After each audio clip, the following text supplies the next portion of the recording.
Como siempre, un placer poder compartir con la audiencia de la 103.9 una nueva edición de Diálogos con Valor, el espacio de la Asociación Cristiana de Jóvenes en Radio Plural. Los invitamos a acompañar estos 30 minutos de reflexión. La vinculación entre los niveles de educación y el cuidado de la salud, y por lo tanto el mejoramiento de la calidad y las expectativas de vida, merecería ser estudiada más profundamente en la Argentina. ¿Por qué? Por cuanto también la educación se relaciona estrechamente con la pobreza. A menor nivel de formación aumenta la probabilidad de que la pobreza se consolide. Asistiríamos entonces a un triángulo cuyos lados es conveniente atender de manera conjunta. Volvemos a la edición de hoy sobre un artículo que hemos escrito hace algunas semanas para el diario Clarín en esta misma dirección. Ya existen estudios en el mundo, Estados Unidos principalmente y también en Europa, así como publicaciones que profundizan el análisis para determinar cuánto influye un menor acceso a la educación en la salud y el bienestar de las personas. Es aceptado que la salud y el bienestar no dependen de aspectos únicamente médicos. En verdad, cada vez más se comprueba que existe una conexión del todo. Lo que parecía que nada tenía que ver con la sanidad, hoy se sabe que ejerce una influencia probada en términos de esperanzas de vida. La Organización Mundial de la Salud, a través de su Comisión sobre Determinantes Sociales, ha señalado que la injusticia social está acabando con la vida de muchísimas personas y las desigualdades sociales en salud son visibles y las diferencias se encuentran en flagrante desventaja a los más desfavorecidos. Miremos a nuestro interior como país y observaremos con nitidez también este fenómeno. A mejor condición social, una prestación en salud de mayor calidad, algo similar sucede en la educación, aunque nos esforcemos por negarlo. Leímos recientemente a Miguel Hernández, que es un catedrático y además presidente de la Sociedad Española de Salud Pública y de Administración Sanitaria, que decía: una mejor educación se asocia a una vida más larga porque aquellos que tienen mayor nivel educativo son más propensos a tener los recursos y el conocimiento para seguir comportamientos más saludables, ganar más dinero y vivir con menos estrés crónico. Y agregaba: el nivel educativo que una persona alcanza se relaciona con su nivel de alfabetización y su nivel de conocimiento de la salud, y esto está vinculado con sus conductas. A mayor nivel educativo, mejor nutrición, se hace más ejercicio, se consumen menos drogas, es decir, se cuida más a uno mismo. Abundaba: con una mejor educación mejora la respuesta frente a la enfermedad. El paciente tiene una mayor adherencia a los tratamientos y a las pautas terapéuticas. El infortunio de la baja educación realza la importancia de que los saludistas definen como salud en todas las políticas. Mejorar el nivel educativo contribuye eficazmente a no perpetuar la pobreza. Según datos de UNICEF, si todos los niños del mundo aprendieran a leer, 171 millones de personas abandonarían su situación de pobreza absoluta. Por eso, el tema de fondo de hoy es la educación. Y para referirnos a él, precisamente, hemos invitado a alguien que conoce el tema, es una apreciada amiga, además de ser la directora ejecutiva de la Fundación Cimientos, una fundación muy importante vinculada al tema educativo de calidad. Se trata de Agustina Cábana, a quien le decimos: Agustina, gracias por acompañarme a una nueva edición de Diálogos con Valor. Un placer, Norberto, estar acá contigo, compartiendo este espacio. Con Agustina tenemos y con un grupo de amigos que hemos compartido algunas experiencias internacionales, tenemos una mirada muy similar, cada uno con sus identidades, acerca de fundamentalmente del bien común. ¿Podés hacer una breve descripción de la Fundación Cimientos para la audiencia que lo conozca un poco menos? ¿Cómo no? Es una organización de la sociedad civil que hace 18 años trabaja en Argentina con foco exclusivo en la educación, promoviendo el desarrollo de programas, el diseño e implementación de programas educativos y también el desarrollo de evaluaciones e investigaciones que buscan encontrar soluciones para un tema que es muy complejo, que tiene que ver con la deserción en el nivel secundario y con la mejora de la calidad de educación que reciben los jóvenes dentro de nuestras escuelas. Así que básicamente eso nada más ni nada menos. Nada más y nada menos. Sobre la vinculación del tema de la educación con la calidad educativa de la salud, hemos escrito hace poco un artículo en Clarín, ¿no? Hemos indagado cómo se trata el tema en el primer mundo. Y, por supuesto que es imposible vincular contextos sociales, económicos, políticos diferentes, pero a veces cuando uno viaja al exterior y vuelve y ve los niveles de discusión, es como que nosotros a veces estamos discutiendo algo que ya por lo menos ha sido discutido en otras partes. ¿Vos no sentís alguna vez algo parecido? Yo creo que hay mucho del diagnóstico que ya está clarísimo. Está muy claro cuáles son los problemas, cuáles son los temas que hay que abordar en nuestro país y también en otros países, fundamentalmente los países de Latinoamérica, que tienen similares circunstancias, contextos y problemas en relación a, al sistema educativo. Uh-huh. Pero sí, creo que hay muchos diagnósticos y que falta poner manos a la obra, digamos. Comparto. Esa definición así tan concreta es exactamente a lo que queríamos llegar, es decir, demasiado diagnóstico y una acción no del todo consecuente. Vos sabés que me llama un poco la atención, no sé, ¿qué opinás? Viste, los últimos 2 o 3 años se habla mucho de la experiencia de Finlandia, ¿no? Sí. Si vos le preguntás a la gente, ¿usted sabe cómo llegó Finlandia a ese nivel? Creo que la mayoría está en la luna. Uh-huh. Se supone que fue mágico, que un día los finlandeses se levantaron y tenían el tema resuelto. Uh-huh. Y lo primero que tratamos de decirle a alguno de ellos, mire, para que Finlandia llegue a donde llegó, primero le llevó mucho tiempo. 50 años, dijo uno de los ministros. ¿No es cierto? Sí. Después fue consecuente, sostuvo el proceso. Y después valorizó fundamentalmente a la carrera docente. Y después, definió sistemas y modelos. Y después siguió mejorando y después siguió evaluando. Es decir, esto es lo que, por lo menos la experiencia que yo tengo con varios ministros de educación, algunos que son muy amigos y otros no tanto a nivel local como nacional, lo hemos discutido muchas veces. ¿Y cuál es el problema? Un poco a lo que vos decías antes del diagnóstico. Que pareciera que tenemos claro el diagnóstico, pero cuando vamos al tema de las soluciones, todo es cortoplacista. Uh-huh. Sí, ¿cuándo? Y no, mira, son 10 años, no, 20 años. Es que no es nada el tema de educación, ¿no? Uh-huh. Vos que sos especialista en esto. Uh-huh. ¿Cuál es tu visión? Mi visión en eso es que sí, el tema, yo creo que uno de los temas interesantes de la experiencia de Finlandia y de muchos otros estudios que se han hecho en sistemas educativos que han podido transformar y mejorarse es la continuidad de las políticas de Estado en relación a la educación, donde hay realmente dada una prioridad a la educación como un factor fundamental en el desarrollo del país. Y eso se da cuando las políticas son continuas y superan a los gobiernos. Y ese es un factor, yo creo que nosotros en la Argentina necesitamos superar y que no esté tan atada la acción en relación a la educación a necesidades políticas. Yo creo que ahí necesitamos que esto sea una política en sí misma esencial y valiosa por sí misma y consistente y coherente con el contexto en el que se encuentra como para poder realmente insertarse, porque yo creo que en la Argentina hay gente muy especializada, impresionantemente formada, y lo que necesitamos es coherencia y que las cuestiones se bajen como deben bajarse, ¿no? Si hay que preparar el contexto, dar los recursos y las condiciones para recibir nuevas políticas, todo eso necesita pensarse y es parte de lo que necesita una política para poder implementarse de la manera en que está pensada. Si no, siempre se van a transformar en el marco de las escuelas, porque las escuelas hacen lo que pueden y lo que necesitan, y priorizan lo que necesitan, y no está mal eso. Por eso hay que generar las condiciones para que se puedan tomar estas políticas que yo entiendo que están muy bien pensadas. Uh-huh. Entonces, en eso sí coincido en que hay que pensar en el largo plazo, pero también hay que saber que hay muchas ganancias que se pueden hacer en el corto plazo. Claro. La cuestión es que esto tenga coherencia y sentido para todos los que están involucrados en llevar adelante estas políticas. Pues sabés que hace 5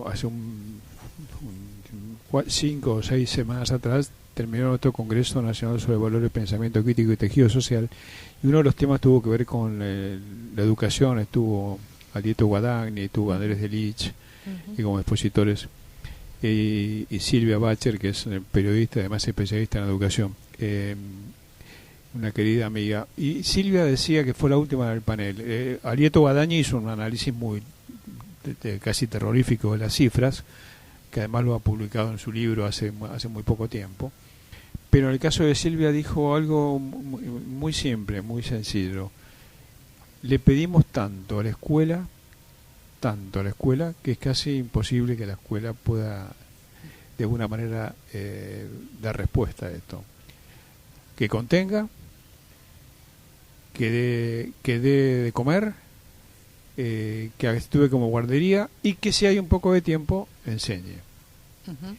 Y es una respuesta muy contundente que la sociedad en general, viste, a la escuela le pide. Pero cuando vos tenés que hablar sobre la valorización de los docentes, los encontrás casi devaluados. Uh-huh. Cuando ves cuánto le pagás a un docente, te das cuenta uh-huh. que está lejísimo de ser una carrera exitosa aún desde lo económico y estimulante.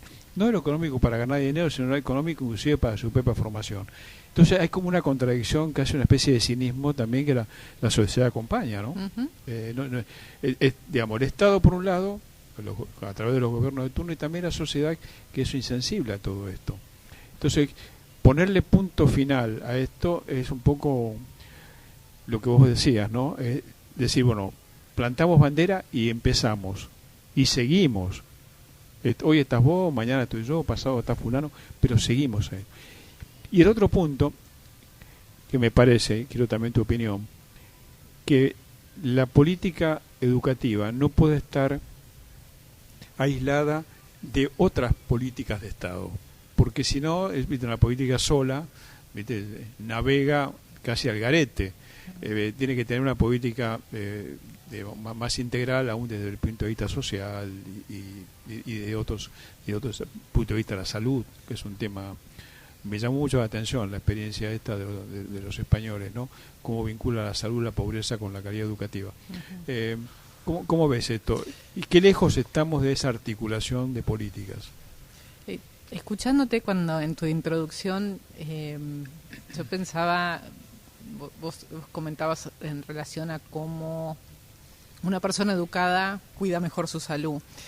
Y yo pensaba, en realidad, nosotros necesitamos, en el nivel inicial, que los chicos tengan salud cercana. Cuando los chicos tienen salud, servicios de salud, que puedan dar los servicios básicos de salud, y en particular en las comunidades más vulnerables, donde hay mucho más necesidad en diversos sentidos por las condiciones muchas veces en las que viven, en las que se alimentan y demás.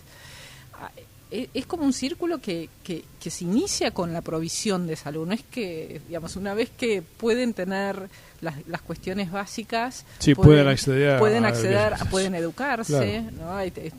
Tenemos a Abel Albino que habla constantemente con la nutrición y con, tiene que ver con la salud, ¿no? Entonces, esto es un aspecto, y en esto respondo a tu segunda pregunta. Si no hay recursos que aborden los temas complejos de la salud desde el nivel inicial, si no hay espacios que generen seguridad dentro y condiciones de vida en donde estas comunidades pueden y las escuelas pueden tener un recurso al que recurrir y que le pueda responder a los problemas que surgen muchas veces en el marco de la escuela, porque la escuela recibe a los chicos con todo lo que viene con ellos.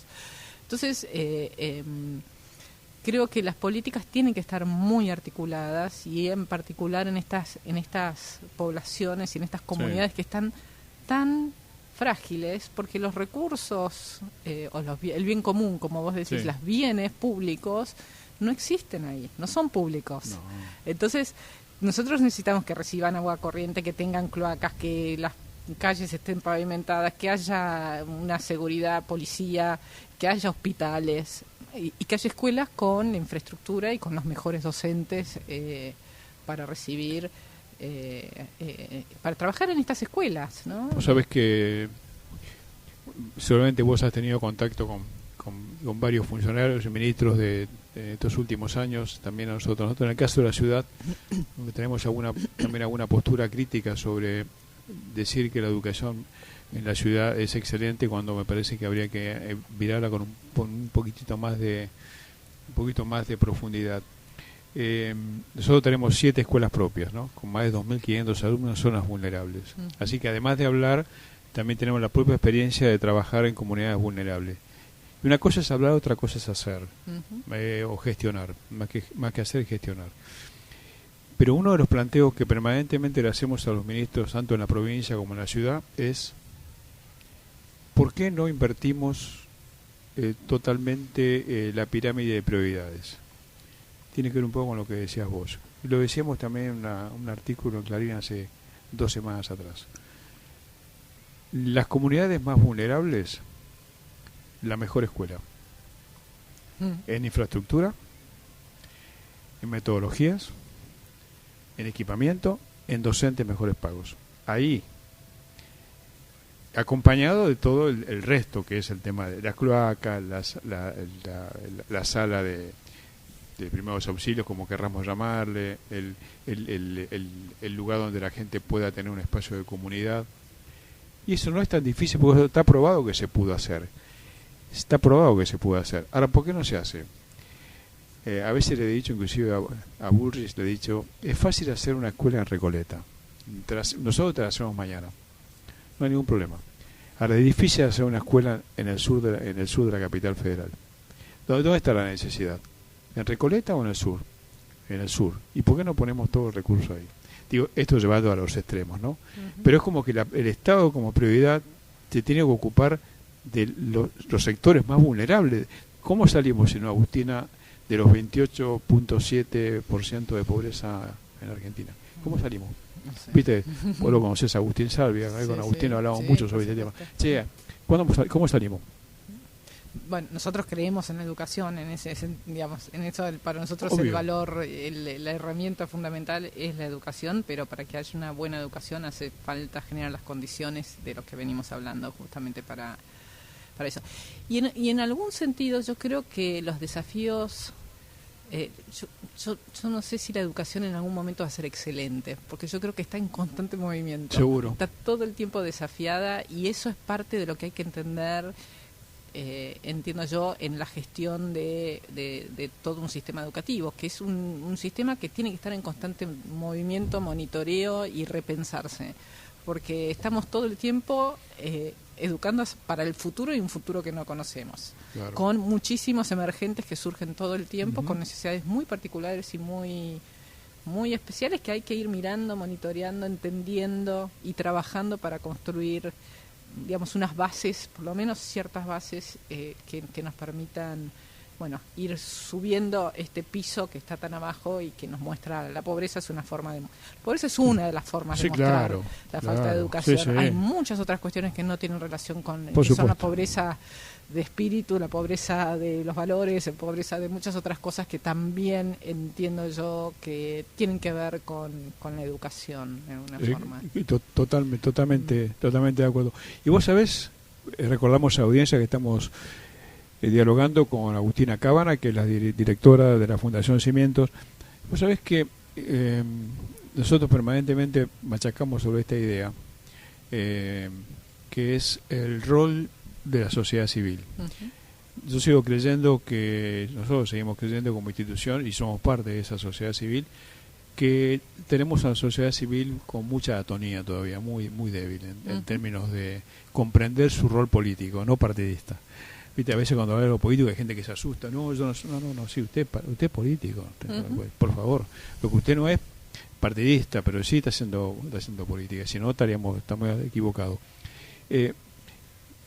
Ese rol, ¿vos ves que hay posibilidades de que esto vaya en situación ascendente, que salgamos de esa atonía y nos pongamos a decir, somos parte del proceso político global, tenemos que exigir, tenemos que demandar y tenemos que comprometernos y participar? Uh-huh. ¿Vos lo ves como una expectativa? Y yo, trabajando en educación, yo siempre tengo esperanza y perspectivas de crecimiento y de aprendizaje, por lo cual creo que sí, creo que el rol de la sociedad civil es un rol importantísimo y tenemos que, como todo el país y en todas sus vericuetos, tiene que aprender a trabajar articuladamente, que eso creo que es un aprendizaje que nos atraviesa a todos los sectores. Pero yo creo que el rol del sector civil, de la sociedad civil es muy importante y yo tengo un profundo respeto por la gente que dedica su cuerpo y vida al Estado, al trabajo en el Estado. Uh-huh. Pero de este otro lado, también hay mucha gente que trabaja con su cuerpo y con su vida y con todo, y en esto creo que hay que aprovechar las partes y los talentos, las posibilidades de cada parte para poder hacer algo mejor en cada uno de nuestros campos, ¿no? Y yo creo que hay muchas posibilidades. Necesitamos ahí encontrar muchas formas y la mejor forma de que esto fluya mucho mejor. Yo estoy totalmente de acuerdo. Y a veces la sociedad civil es como que nos sentimos un escalón más abajo de la clase política. Y hay que decirle, pero mire que es exactamente al revés. Nosotros somos los mandantes, la sociedad civil es mandante.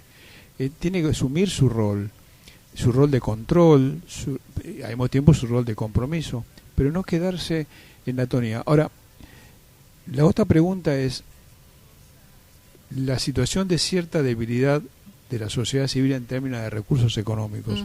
¿Cómo juega eso en todo este, ¿no es cierto? Y es una limitante enorme, por eso yo creo que articularnos y aliarnos, conformar una sociedad civil más fuerte nos ayudaría mucho en términos de cómo es el financiamiento, cómo lograr mejores formas de financiamiento para todas nuestras organizaciones, que dependemos de la vocación y la voluntad y la generosidad de mucha gente. ¿Y por qué no encabezás un poco esa cruzada? No, y te acompañamos. Por supuesto. Porque te acompañamos. Yo creo firmemente que ese tema es el camino previo al riesgo, si no de la cooptación, por lo menos de la atonía. Sí. Porque si yo soy dependiente y después no puedo ser, de alguna manera, no puedo tener una voz autónoma para... Y ese es un tema. Eso está resuelto en algunas otras partes del mundo, donde el Estado reconoce a las organizaciones de la sociedad civil sin condicionarlas. Y hay experiencias en los Estados Unidos donde el Congreso tiene partidas para la sociedad civil. ¿Por qué el Congreso argentino no tiene que tener, no el Poder Ejecutivo, el Congreso no tiene que tener partidas en el presupuesto asignadas para organizaciones de la sociedad civil? ¿Por qué? Si son una fuente de que suplanta muchas veces, a vos te consta, muchas veces suplanta las debilidades del gobierno de turno.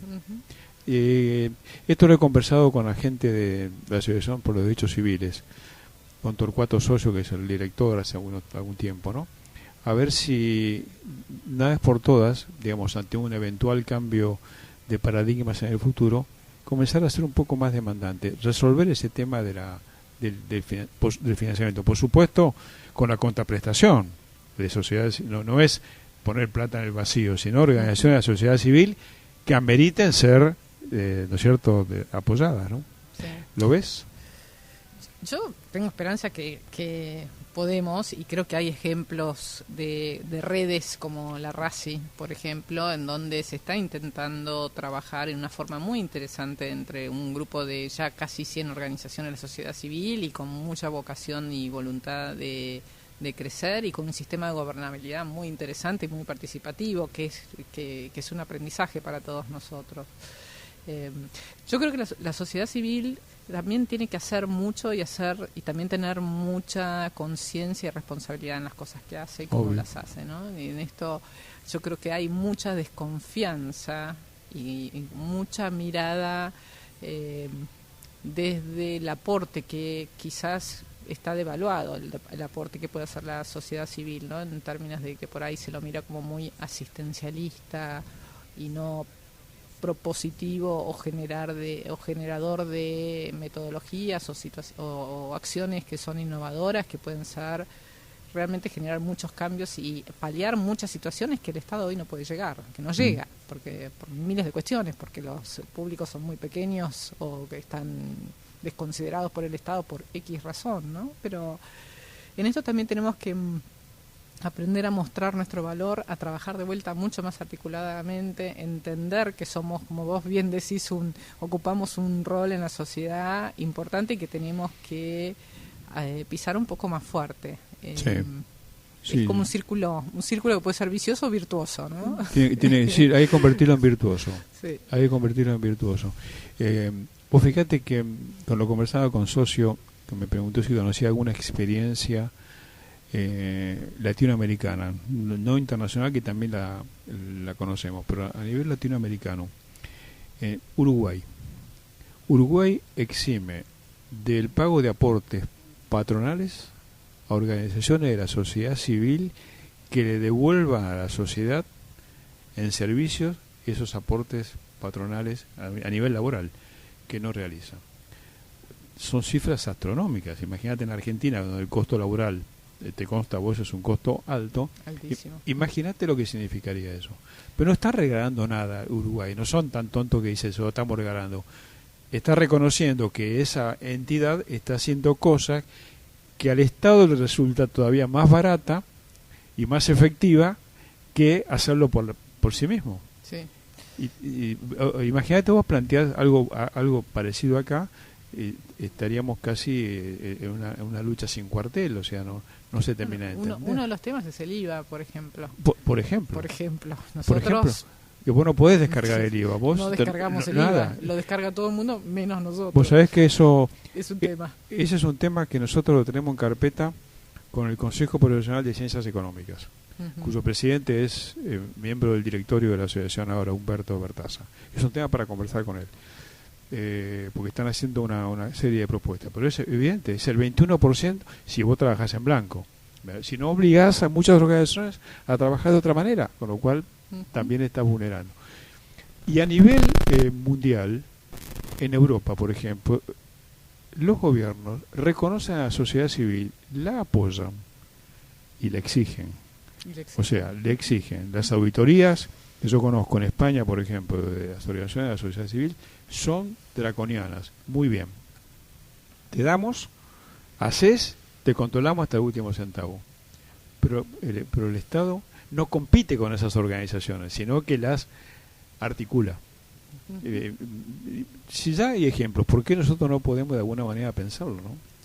Sí, yo creo que ese es un desafío para este próximo gobierno. ¿No te parece? Que creo que debería abordar eso y entender el brazo fuerte que puede tener a través de las organizaciones de la sociedad y civil. Me parece muy bien lo que decide la RACI. Bueno, tanto Cimiento como nosotros somos parte de esta red argentina de la cooperación internacional.